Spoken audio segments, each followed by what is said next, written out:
Hey there, everybody. How do? Back at Gettysburg again. I'll give you a little. I'm wearing Carhartt again, but I got a new T-shirt from McCutcheon's in Frederick. I'm up here on Culp's Hill. This is, by the way, I didn't really mean for this to turn into a Gettysburg channel, and it's not necessarily.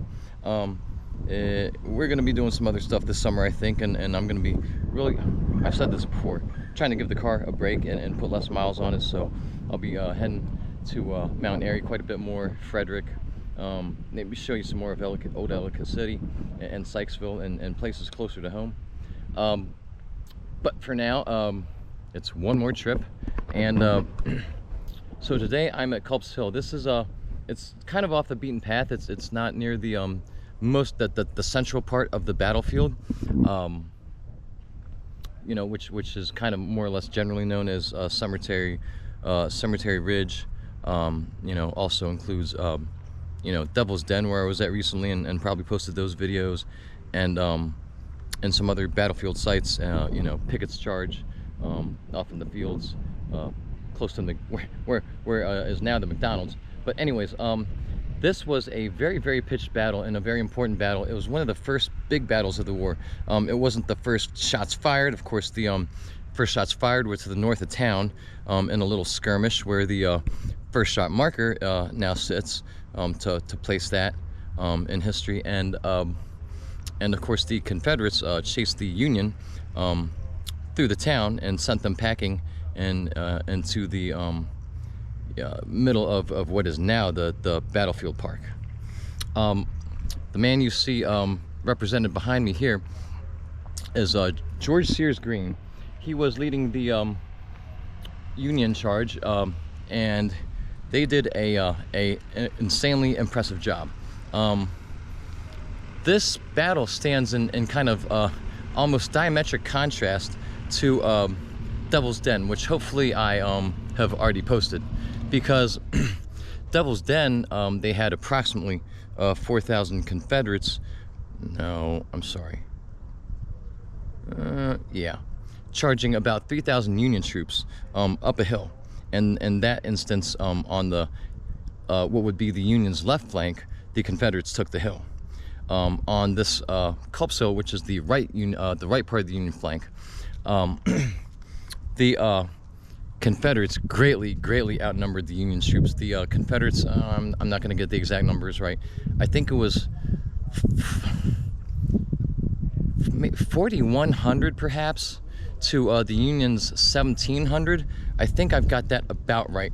But the Confederates more than easily doubled the number. And again, in the example of Devil's Den, they slightly outnumbered the Union troops. But in that case, they took the hill. And in this case, they greatly outnumbered the Union troops, but they did not take the hill, thanks in large part to this man right here, George Sears Green.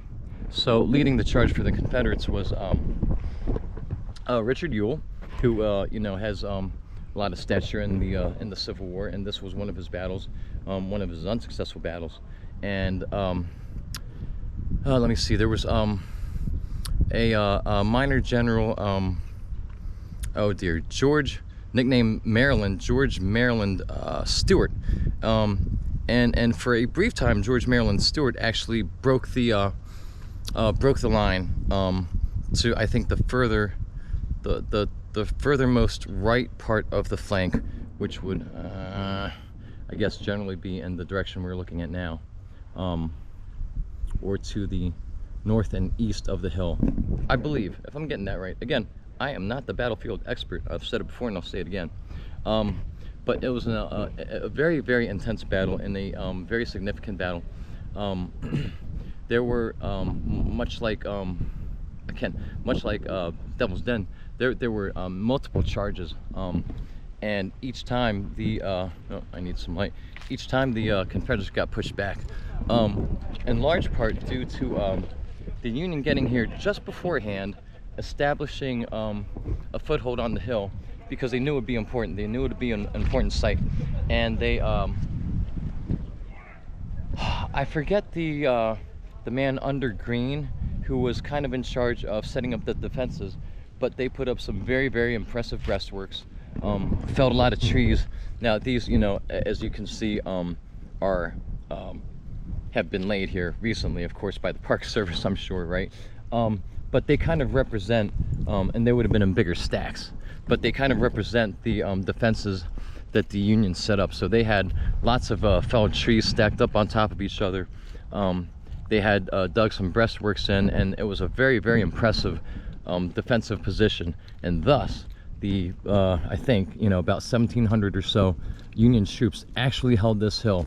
It was pretty miraculous given the strength and numbers that the Confederates had and the vigor that they had. Ewell was really determined to take this hill because I think he understood it was very important too, and that if they broke this right part of the flank, that it would give the Union a lot of trouble in establishing and holding a line, you know, right down the middle, which of course, as we know now, kind of extends down Cemetery Ridge.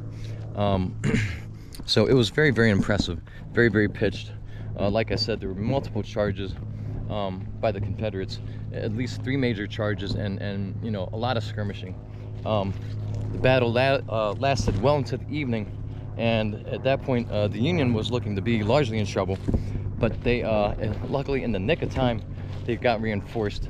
Again, I'm not the battlefield expert, I forget which divisions and which general reinforced them, but they got there in the nick of time, probably around geez, I don't know, between maybe 8 and 10 o'clock in the evening of July the 2nd. And it was still a very, very pitched battle. It was by no means over at that point. In fact, the fighting, the combat got very, very close, got hand to hand. You know, there were bayonets, there were people charging each other face to face. And in fact, at some point, because of the woods, as in some other skirmishes around here, the smoke was so thick that there was fire and there was smoke all throughout these woods. If you can imagine, I mean, it was a heck of a firefight. You know, something that, you know, it's always hard to compare these to other wars. And you have to take into consideration the differences in technology and weaponry. But, you know, needless to say, it was a bit cruder than modern weaponry or anything that was even used in World War II or the Vietnam War. So there were many sparks flying. There were many sparks created by you know, the old muskets and stuff, and ricochets off of boulders and whatnot. And there was fire and there was smoke all throughout these woods. And at one point, according to soldiers, I think on both sides, they could not see hardly in front of their faces at all. In other words, it was lucky for both sides that there was more friendly fire casualties, because the fighting was very intense. It was very close, and late into the evening they were still fighting. It was getting dark, there was smoke everywhere. It was a really chaotic battle, and again, given the numbers and the Confederate troop strength, it was really, really impressive, even being reinforced in the evening, that the Union held this position. In fact, the fighting went on into the morning of the 3rd before Ewell finally gave up. So that's a basic background. I'm gonna take you up on the town real quick. Got a couple minutes left. Oh, by the way, I got me some Mr. G's ice cream. They're finally open. I said it before and I'll say it again. It's some of the best ice cream I've ever had. And I've hit a lot of ice creameries throughout Maryland, the Delmarva Beaches, South Central Pennsylvania. Mr. G's is the bomb. This is strawberry, and again, they get their fruit local from, oh, I forget the name of the farm. Hollenbach Farms, which is almost literally right down the road, right down 97. And it is a glorious day. As you can see, sorry, I'm walking and talking and walking up hills and stairs, so and I need to be a little more in shape. I haven't gone on a good hike in forever, so forgive me. But as you can see, it's finally t-shirt weather. Can't be happier about that. It is March the 14th, and we have got some balmy weather. It is actually 75 degrees right now. So, needless to say, when I saw the weather report, I know I was going to scramble up here. To be honest, to be brutally honest, had the coast been forecasted to be about 70 degrees, I'd probably be in Delaware right now. But most people know when it's temperatures inland are usually about 10 degrees warmer than the coast.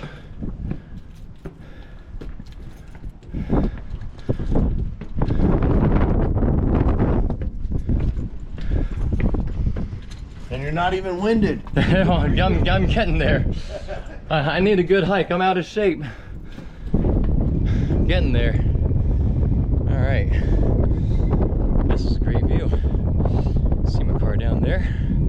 See a George Sears Green statue. All rinky-dinky. Looks pretty small from up here. It's a nice view. I'm surprised the trees aren't quite budding yet, because I've had a few balmy days of late.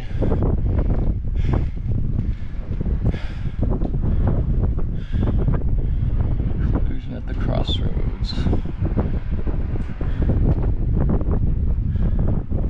Again, this is largely why the battle took place here in the first place. It was already a major intersection at the time, of which there weren't that many. And off in the distance you can see the town. So we are facing we're facing more or less west.